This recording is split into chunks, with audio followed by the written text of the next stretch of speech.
Kembali bersama saya Coach Wira dan Dr. Chandra. Kita akan kembali lanjutkan podcast video Mantra Hati kedua tentang good personality setelah yang satu ini.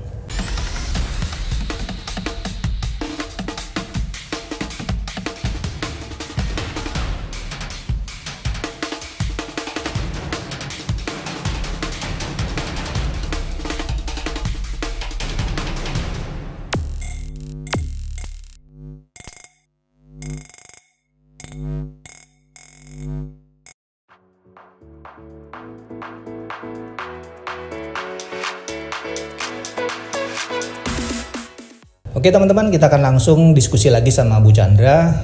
Dari sisi perspektif entrepreneur nih kita akan berbicara, Bu. Apa benefit daripada seseorang menguasai atau sudah mampu menerapkan good personality? Oke, jadi ini lebih spesifik ya Coach ya. Sebenarnya good personality memang tidak terbatas ya pada orang yang bekerja. Betul.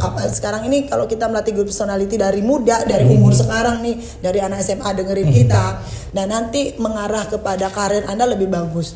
Nah, kita lebih spesifik kepada yang entrepreneur nih. Entrepreneur ya. Orang entrepreneur itu adalah sebenarnya kalau saya tanya apa sih yang dijual seorang entrepreneur? Trust, kepercayaan. Trust. Ya, Anda akan membeli produk saya kan karena Anda percaya. Nah, jadi apa pentingnya good personality? Jadi menumbuhkan kepercayaan kepada konsumen ataupun kepada target kita. Berarti kita harus menjadi pribadi yang baik dulu. Betul. Contoh nih, bisnis saya adalah instruktur senam. Okay. Ya, saya punya studio senam. Oke. Jadi kalau Coach Wira bilang penampilan saya nanti dia instruktur senam loh, tapi bodinya 80, Coach Wira percaya sama saya gitu. Makanya Coach Wira mohon maaf ya, saya agak pelan-pelan karena lagi diet gitu. Butuh diet karena saya good personality, saya bilang saya harus menjual produk saya masih instruktur senam, berarti saya harus menyesuaikan dong. Oke, nah, setuju. Begitu juga kalau Anda di dunia pendidikan, apalagi seorang Coach Wira, seorang motivator, tuh lihat tuh. Kalau Anda pingin lihat rambutnya tuh lo klimis, nggak kayak ada sisiran pakai tangan. Orang udah jelas jualan sisir, bukan sisir pakai tangan. Ini anak-anak masih banyak loh yang sisir pakai tangan. Jadi kenapa Bu Chandra selalu bilang tolong ya rambutnya disisir untuk membuat kepercayaan bahwa penampilanmu oke, terus pribadimu juga oke, bicaramu juga oke, sikapmu juga oke. Jadi orang trust terhadap kita. Jadi good personality ini benar-benar mendukung karir kita, membuat orang percaya terhadap kita, apalagi kalau kita menjalin networking nantinya. Betul, iya. Itu Coach untuk seorang entrepreneur ya. Nah teman-teman dimanapun berada, tadi udah jelas ya disampaikan bahwa good personality itu impactnya sangat positif, sangat berpengaruh. Bahasa akademisnya berpengaruh terhadap signifikan lagi gitu ya. Sudah lulus uji gitu ya. Nah jadi teman-teman, pesan saya, kalau kalian nih dari sekarang nih, apakah kalian anak SMA, sedang kuliah ya, atau sedang bekerja, pebisnis, siapapun, coba perhatikan. Tips dari saya sederhana, Bu. Apakah sejak bangun pagi nih misalnya, Anda langsung memperhatikan diri Anda, atau Anda hanya akan merawat diri Anda hanya ketika Anda mau ketemu seseorang, ketika bekerja, ketika berbisnis, atau melakukan hal-hal yang di luar rumahan gitu. Nah biasanya di situ terlihat, Bu. Kalau personalitinya sudah terbentuk, Anda bangun tidur aja, Anda sudah peduli sama diri. Udah peduli itu. Ya kalau meskipun Anda nggak keluar ya rapi lah, paling nggak sisiran, cuci muka gitu kan. Karena banyak sekali orang nggak peduli sama dirinya. Apalagi yang mageran katanya. Iya betul, malas gerak sampai lupa semua. Iya, jadi dia pikir bangun tidur di rumah kagak ada yang ngeliat, iya kan? Ya udah cuek aja. Itu salah ya teman-teman. Jadi indikator kalian itu terlihat memiliki personality yang bagus di dalam situasi apapun. Ya, di rumah, dilihat atau tidak, Anda tetap rapi, memang mencerminkan itulah personalitinya. Karena personality adalah sikap baik di dalam maupun di luar yang terlihat sesuai dengan etika. Betul. Jadi apalagi kalau Coach Wira tadi bilang pada saat kalau kamu tidak mencintai dirimu, bagaimana orang menghargai kita? Yes. Jadi kalau bangun pagi kita harus merapikan diri untuk diri kita, dan pada saat kita keluar ya memang untuk menghargai orang lain. Iya. Ya kan? Jadi bagaimana orang lain menghargai kita kalau kita tidak memiliki Kalau tidak mencintai diri kita sendiri atau menghargai diri kita sendiri Betul. dulu. Nah, orang sering menjadi sensitif, Bu. Mudah tersinggung, cepat marah. Itu pengaruhnya karena mereka tidak menghargai dirinya, mencintai dirinya sejak dari bangun pagi, dari tidur itu aja, Bu. Dia nggak peduli sama dirinya. Nah, ini Coach, ada di lapangan nih Coach. Kan Gimana? saya kadang-kadang nyeblak nih ngomong, Bu, kok bodinya kayak begini? Banyak nih ibu-ibu baru tak protes, kok bodinya baru punya anak satu udah bodinya kayak gini. Tahu jawabannya Coach, ini kan body saya Bu, makan juga makan nasi bukan makan hati. Iya. Coba bayangin Coach. Okay. Padahal saya berpikir ibu-ibu walaupun udah menikah punya anak, maksud saya mengkritik itu kita tuh wanita harus menjaga diri kita. Betul. Kalaupun diri kita itu sehat, rapi kan yang bagus itu kan kita yang merasakan. Jadi pada saat nanti ibu-ibu udah dikritik baru ibu nyari saya. Makanya saya bilang kadang-kadang pada saya mengkritik itu arti saya itu ayo kita sama-sama gitu Kritik loh. yang positif ya, positif. membangun. Dan tapi ingat juga cara mengkritik juga harus hati-hati Betul. juga. Padahal saya bilang ibu-ibu nih terutama walaupun sibuk dengan adat, sibuk dengan pekerjaan apalagi yang berkarir, tunjukkan diri Anda bahwa Betul. Anda tuh sangat-sangat benar profesional dalam bidangnya. Setuju, gitu. sangat setuju. Jadi siapapun Anda yang ketika dikritik sama orang lain, pertama Anda sedang diuji. Sedang diuji personality Anda. Apakah Anda siap berubah, benar-benar feelingnya berubah, atau cuman dari kata-kata saja yang berubah? Biasanya orang yang kata-katanya aja yang berubah, ketika dikritik kayak tadi, wih bodinya kok begini gitu, langsung marah. Nah, itu berarti dia hanya mau berubah secara personal itu masih di kata-kata, belum dari feelingnya, rasanya belum dapat. Justru harusnya seneng ada orang itu masih peduli gitu kan, masih peduli. Apalagi suami Anda mengkritik istrinya itu berarti bersyukur suami Anda peduli. Kalau sampai suami diam nggak mengkritik hati-hati. Artinya kan membingungkan ini apakah masih menyenangkan atau sebaliknya kayak gitu. Jadi simple but not easy memang ya. Kita harus terus melakukan good personality. Ya, apalagi kalau teman kita yang mengkritik Coach. Betul. Ini kan banyak banget gara-gara teman yang mengkritik jadi pisah Betul. bersahabatan. Iya. Ya, jadi ini request menerima. anak-anak ini dan Mam gimana kalau teman saya mengkritik itu karena dia merasa teman. Jadi maksud saya begini. Kalau Anda merasa sahabat, kalau sahabat Anda kurang tidak sesuai dengan etika atau prosedur personality yang bagus, tolong kita yang harus mengingatkan. Karena jangan sampai orang lain yang mengingatkan. Kalau sahabat saya ada yang berbeda, pasti saya langsung to the point. Tapi kalau orang lain sabar dulu. Kita cari jadi harus hati-hati. Timingnya yang tepat gitu. Bener tuh ya. Buat kalian misalnya ada teman-teman kalian yang istilahnya membuat Anda merasa tidak nyaman, tersinggung, kecewa ketika dikritik. Pesan saya begini. Kata-kata yang benar yang mengandung kebenaran tentang diri kita itu sering menyakitkan. Nah, itu ngomongnya pedas, misalnya ngomong, "Bu," misalnya kata tadi Ibu ya, "Kenapa bodinya habis melahirkan begini?" Itu pedas kata-katanya. Tapi itu mengandung kebenaran dan realitas. Tidak enak. Dibandingkan, kita ngomong, "Oh, nggak apa-apa bodinya seperti ini." Itu menghibur tetapi tidak ada kebenaran, kejujurannya di sana. Nah, sekarang kalau kalian dikritik sama orang, tinggal menguji sekarang, apakah kritikan ini untuk membuat saya bertumbuh atau menghibur saya atau sebaliknya menjatuhkan. Udah gitu aja. Jadi mulai sekarang justru terimalah kritikan. Termasuk nih Bu, misalnya nih, sekarang kan di sosmed nih. Anda posting di Facebook nih. Kalau kalian punya mindset bahwa setelah posting foto dan video berharap dapat like dan komen, tapi realitasnya tidak ada, Anda akan kecewa. Dan Anda akan frustasi gitu ya. Karena motif orang posting kan banyak Bu ya. Banyak. Saya tidak mengatakan bahwa kita posting harus cari like sama komen. Ada orang yang mau titip foto aja di situ momen-momennya. Tetapi kalau saya katakan misalnya nih contoh aja Bu, ya berharap mau dapat komen sama like, ternyata nggak ada yang komen dan like, ini kan bisa menjadi satu kekecewaan. Makanya saya sering sampaikan begini, tunggulah komen-komen negatif. Kalau ada komen positif, abaikan, karena kita bisa belajar dari yang negatif Bu. Misalnya kita posting foto nih pakai baju blazer jas, ternyata ada bilang, "Wah coach, jasnya kegedean," kayak gitu. Jangan langsung marah. Wah ini orang nggak tahu diri ini ya, kita langsung marah. Berarti yang tidak benar tuh kita, namanya juga sosial media. Jadi kita harus benar-benar melihat, oh iya ternyata ini mungkin, oh iya memang besar jas saya misalnya seperti itu kan. Kita bisa melakukan continuous self improvement. Apalagi nih kita kan udah melakukan podcast nih, kita berharap gitu, kita berbagi ilmu. Kalaupun ada bilang podcast ini biasa saja, nggak apa-apa kan, artinya ya namanya kan kita juga namanya sharing. Jadi tidak bisa prinsip marketing, tidak semua orang harus saya puaskan. Betul. gitu ya. Karena begini juga Bu.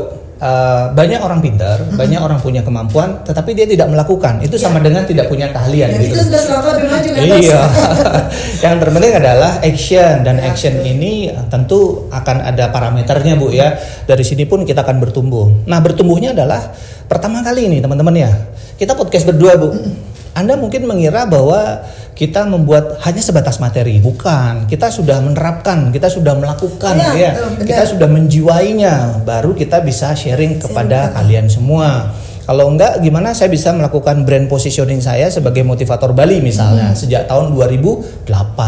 Nah ini sangat penting. Kita berbagi tips. Persoalannya adalah apakah Anda personalitinya terbuka atau tidak? Kalau Anda terbuka, pasti akan menerima diskusi kita di sini. Tapi kalau Anda tertutup sambil nonton podcast ini pun Anda akan marah-marah dalam hati. Apalagi yang jomblo yang sedang putus cinta pasti dah menerima podcast kita hari ini. Karena apa? Di dalam personality harus dipersiapkan diri dulu. Betul. Persiapkan. Jadi kami juga berpikir, kalaupun mungkin saat ini belum bisa menerima misalnya sharing kita, tapi jangan sampai materi ini tidak diabaikan terus, jangan. Karena saya selalu berpikir saat Bu Chandra apakah pernah marah? Pernah. Bu Chandra manusia biasa kok. Bu Chandra pernah dikritik emosi? Pernah. Karena itu tergantung daripada posisi hati saya, pikiran saya. Tapi makanya saya selalu bilang, pada saat saya sudah menguasai good personality secara baik, ya emosi, terus kemarahan itu bisa terkendali. Bisa dikelola. Iya, dikelola dengan baik. Jadi kalaupun ada yang bilang, Bu Chandra kok gendutan hari ini? Oh iya, saya olahraganya kurang. Udah selesai kan? Jadi atau cukup kalau nggak usah jawab, senyumin aja. Itu aja. Jadi kesimpulan yang Bu Chandra sampaikan tuh begini teman-teman. Feel your feeling, rasakan perasaan Anda. Misalnya lagi hari ini lagi marah ya, boleh marah. Marah ya, itu wajar. Wajar. Nah, cuman kalau saya bilang gini, marah dengan kadar yang tepat, di jam yang tepat, kepada orang yang tepat, dengan cara yang tepat, itu butuh latihan. Itu butuh latihan. Makanya ada namanya anger management, manajemen marah. Jadi di sini teman-teman kalian wajib menguasai bagaimana mengelola feel your feeling.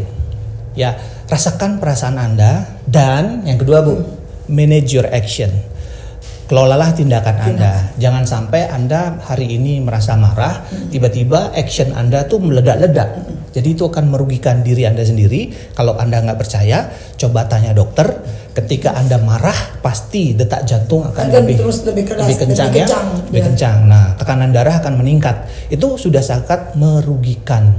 Jadi mulai sekarang kalian harus punya prinsip feel your feeling and manage your action. Ya, kalau kita marah yang tepat dengan kadar yang tepat, cara yang tepat, nah itu tetap tersalurkan kayak gitu kan. Makanya yang perlu dilakukan adalah managing your action, seperti itu ya. Nah, kemudian Bu, pertanyaan berikutnya apa nih hubungan misalnya seorang entrepreneur dengan memiliki skill, knowledge, capability terhadap good personality? Jadi kalau seorang entrepreneur memiliki good personality, yang pertama dia memudahkan suatu relasinya membuatnya enak jadinya. Betul. Kan ini kalau kita entrepreneur tuh baru datang aja udah disambut dengan baik. Betul, terus dilayani dengan baik. Jadi hubungan atau relasi itu kan akan jangka panjang jadinya. Coba kalau baru datang terus dia judes, terus kita dicuekin, udah ogah deh, udah datang ke toko itu gitu. Jadi relasinya akan lebih bagus. Terus yang kedua, yang benefitnya adalah dia akan menjadi loyal terhadap kita. Satu lagi ya, yang paling saya rasakan pada saat orang entrepreneur memiliki good personality, walaupun produknya nggak enak-enak banget, kita bisa maafkan. itu penting banget, diterima. Oh iya, kenapa? Produk itu ternyata hanya 20% yang tadi saya bilang, people-nya yang 60%.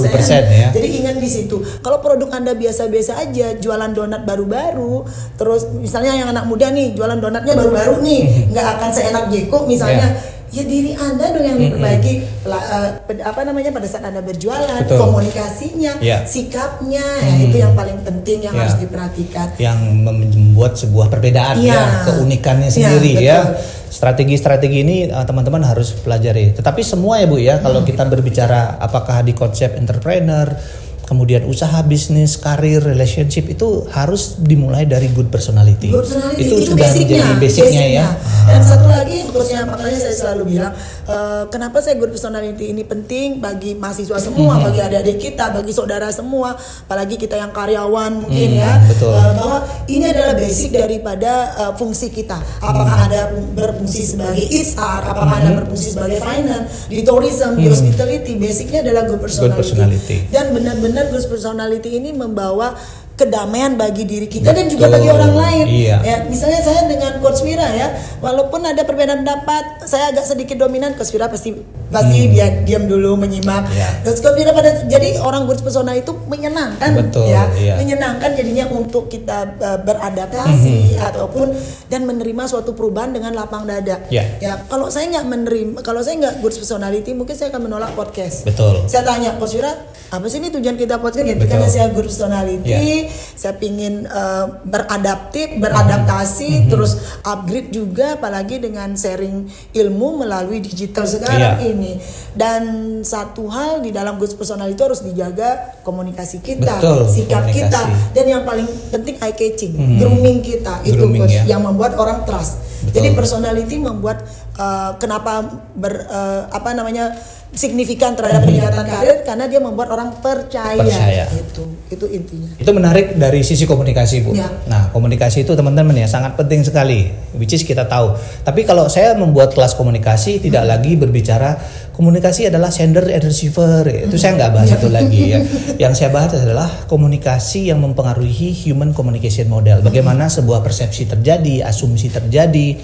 Makanya masalah Bu yang sering kita jumpai Bu ya, apakah di organisasi, di keluarga, rumah tangga, sama pasangan, itu adalah di komunikasi juga.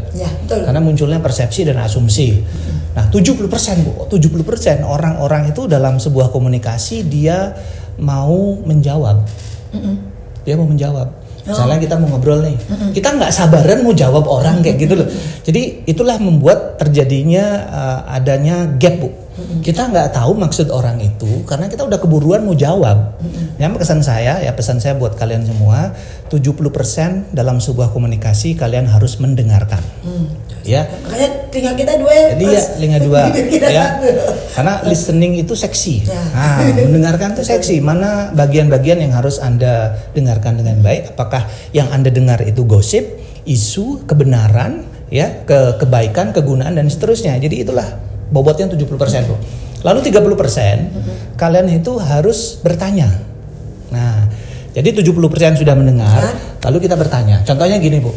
Nah, Ibu tadi bilang kan Ibu bicara sebagai instruktur senam, punya sanggar senam. Nah, anggap saya nggak ngerti tentang dunia senam.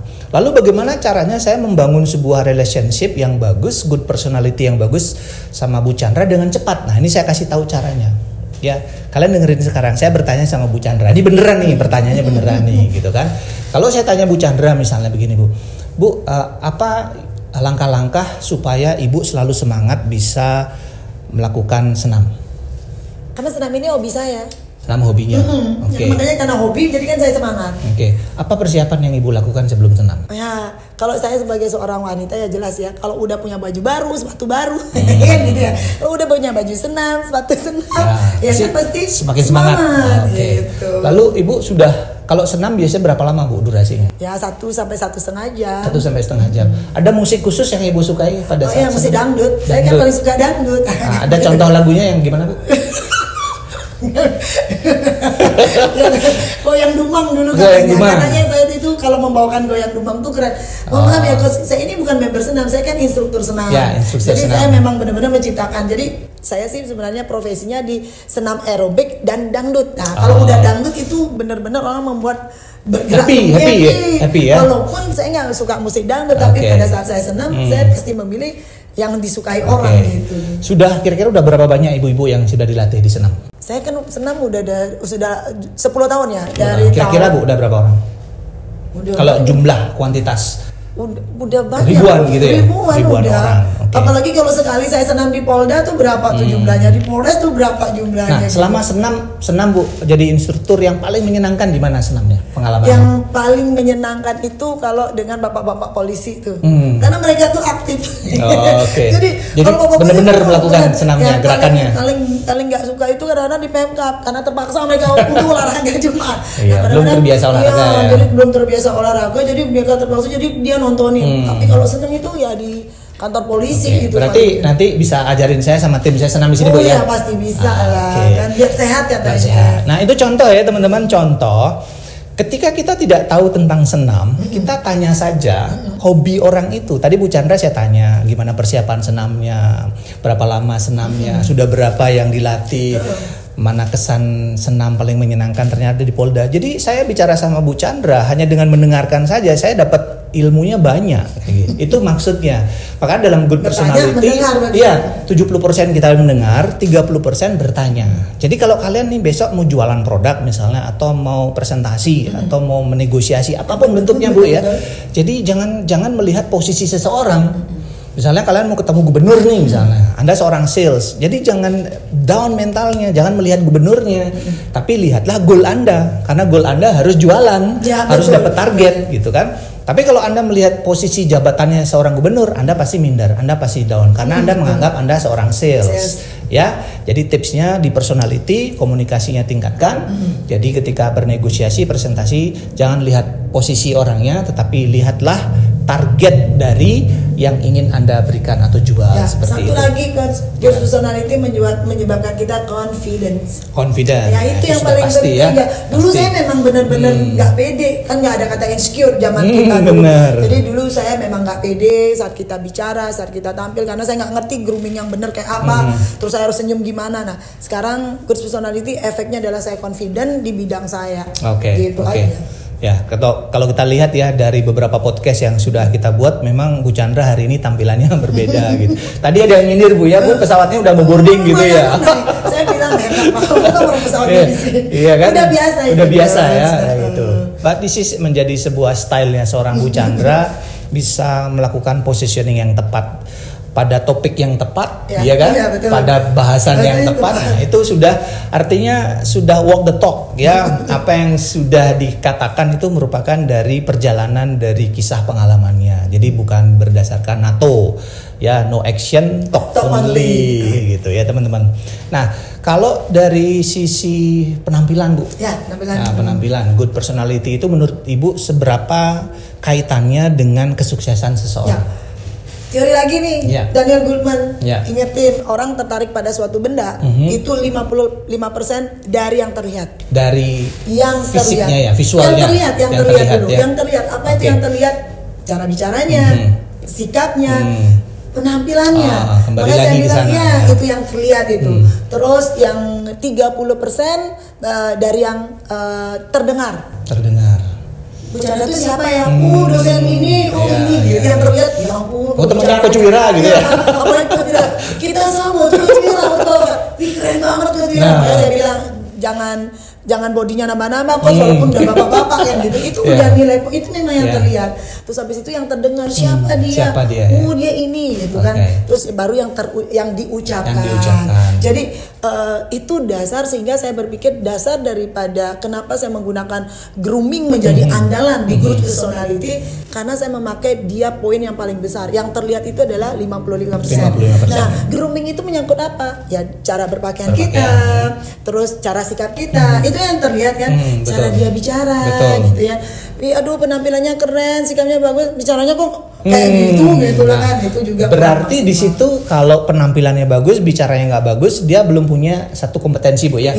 Keahlian komunikasi misalnya. Berarti seperti public speaking misalnya ya, cara presentasi, negosiasi kayak gitu. Apalagi zaman sekarang anak-anak muda tuh benar-benar public speakingnya itu kurang terasa, makanya kita perlu nih karena apa? Saya baca buku ya benar-benar, karena komunikasi membawa Anda menjadi suatu orang sukses itu saya benar banget ya, kan benar ya kayak gitu. Komunikasi orang yang hebat komunikasi itu benar-benar salah satu menuju kesuksesan. Ya komunikasi bukan sekedar bicara aja, bagaimana Anda komunikasi lewat lisan maupun non lisan, apalagi sekarang komunikasi lewat medsos sendiri. Dan Orang-orang good personality bawaannya itu membuat suatu kenyamanan, kedamaian dan selalu menebarkan aura positif. Betul, ya. Gitu ya. Ke orang-orang sekitar. Iya, pertanyaan kalian selama ini kenapa Bu Chandra semangat, selalu ceria? Kenapa? Ya kan? Karena saya selalu menebarkan aura positif, bukan aurat ya, aura positif. Jadi itu dan positif. Energi positif harus lebih banyak. Energi positif harus lebih banyak. Dan ketika kita memancarkan energi ini berarti semesta pun akan mendukung gitu. Makanya kenapa orang yang sudah beruntung bisa menjadi semakin beruntung, orang kaya bisa menjadi semakin kaya karena dia tahu cara kaya. Nah, orang miskin bisa menjadi semakin miskin karena dia tahu cara miskin. Orang yang tidak pede menjadi semakin tidak pede karena dia tahu cara tidak pede. Ketika nonton podcast pun dia udah nggak tertarik kayak gitu loh. Betul. Ya kan? Kalau masih menolak, kalau pada saat podcast terus ditolak untuk menonton, berarti udah good personality-nya nggak ada, belum terlatih. Belum terlatih. Mudah-mudahan setelah ini udah terlatih ya. Nanti makanya saya sarankan nonton podcast ini jangan sekali Bu. Nah, berkali-kali. Karena bisa jadi pada saat nonton pertama kali mood Anda belum klik nih, karena ada masalah-masalah tertentu gitu. Nah, pokoknya yang penting Anda subscribe aja supaya nanti ingat, oh ya saya kemarin pernah nonton podcastnya nih. Nah, bahasan-bahasannya biasanya bisa berguna. Nah, mekanisme kerja otak Bu, kalau saya mau sharing ya, otak kita itu, jadi kalian atau ibu nih, pernah nggak ibu baca koran? Hari ini kita baca koran, lalu setelah 1 minggu kita lupa Bu sama bacaannya. Pernah nggak merasa begitu? Ya pasti pernah ya. Karena otak saya kan tidak mikirin koran aja. Nah, ini juga mahasiswa harus tahu Bu, karena dia merasa saya ini kok bodoh ya, saya kok nggak bisa mengingat dengan baik gitu. Jadi bukan kalian bodoh namanya. Kalau menurut saya begini, cara kerja otak kita, kalian harus terus mengisi saja, baca aja. Nah, mungkin hari ini Anda merasa tidak hafal, tidak mengerti, nggak apa-apa. Misalnya kita berbicara tentang topik podcast misalnya Bu ya. Nah, lalu setelah 1 bulan kita lupa, 2 bulan lupa, 3 bulan lupa, 6 bulan, 1 tahun kita lupa. Di tahun kedua Bu, ada yang nanya gini, Bu Chandra, pernah tahu podcast gak? Nah, disitulah otak kita akan mengeluarkan data yang sudah ada. Oh iya, pernah saya bicara podcast tahun lalu. Artinya teman-teman, adik-adik mahasiswa, apa yang kalian baca hari ini, jangan khawatir kalau hari ini kalian tidak mengingatnya. Tapi pasti satu saat dalam hidup Anda, mungkin ketika Anda menikah nanti, ketika Anda punya anak, data itu akan keluar.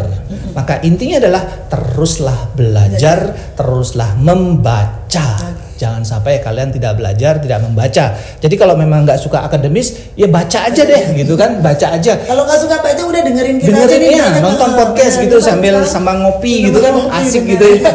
Nah, teman-teman, kabar baik dari saya bagi kalian yang ingin belajar pengembangan diri, nanti silahkan ikut di live stream saya pada hari Minggu ya. Saya akan kasih jadwal di sini. Silahkan catat jamnya jam 8 malam. Kita akan ngobrol ngopi malam bersama saya santai-santai selama 1 jam tentang pengembangan diri. Nah, siapa tahu channel ini bermanfaat. Ingat waktunya ya, hari Minggu. Itu hari Minggu tanggal berapa itu ya? Pokoknya hari Minggu deh. Iya, pokoknya 24 kayaknya tuh. Ya, pokoknya ini pengumuman di sini ya. Tanggal 24 jam 8 malam kita akan buat kelas pengembangan diri dari saya live ya. Silakan siapkan pertanyaan dari sekarang, ajukan pertanyaannya termasuk di podcast ini.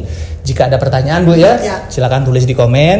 Nanti Bu Chandra akan memberikan jawaban-jawaban. Saya juga akan ikut memberikan kesimpulan dan jawabannya. Yang intinya adalah podcast ini bukan hanya sekedar hiburan, entertainment, tapi harapan kami adalah supaya teman-teman bisa langsung berubah, bertransformasi, mendapatkan hasil yang lebih baik untuk karir Anda, untuk bisnis Anda, menjadi seorang entrepreneur, termasuk di relationship Anda. Karena masalah-masalah hubungan itu biasanya terjadinya di personality. Ya. Dan satu lagi untuk lebih confidence, ya kan, dan menebarkan aura positif yang lebih banyak dan sehingga hidup ini bisa lebih baik dan lebih berkualitas. Betul.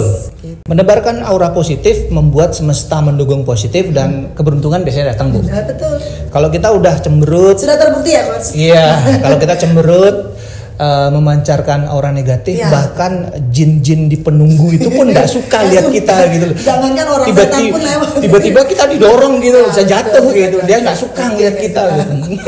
Pasti yang sedang viral nih tentang setan. Dia nggak suka. Tapi kalau Anda sudah memancarkan hal-hal yang baik positif, pasti akan didukung oleh semesta. Oke, baik teman-teman, saya rasa waktu sudah cukup. Kita menemani selama 2 sesi untuk episode ini. Nah, kalau Anda ingin membuat atau kami mengangkat sebuah topik, silahkan tulis di komen topik apa yang ingin diangkat ya. Apakah good personality ini kita sambung lagi, lebih spesifik dari pakaiannya gimana, silahkan tulis di komen gitu ya. Atau Anda tertarik di bidang public speaking communication, silahkan tulis di komen. Nanti kita akan buatkan materi-materi buat kalian semua untuk teman nonton YouTube sambil ngopi dan relax. Oke, bersama saya Coach Wira dan saya Bu Chandra. Salam mantra hati, manajemen transformasi, harapan dan tindakan. Jangan bilang-bilang.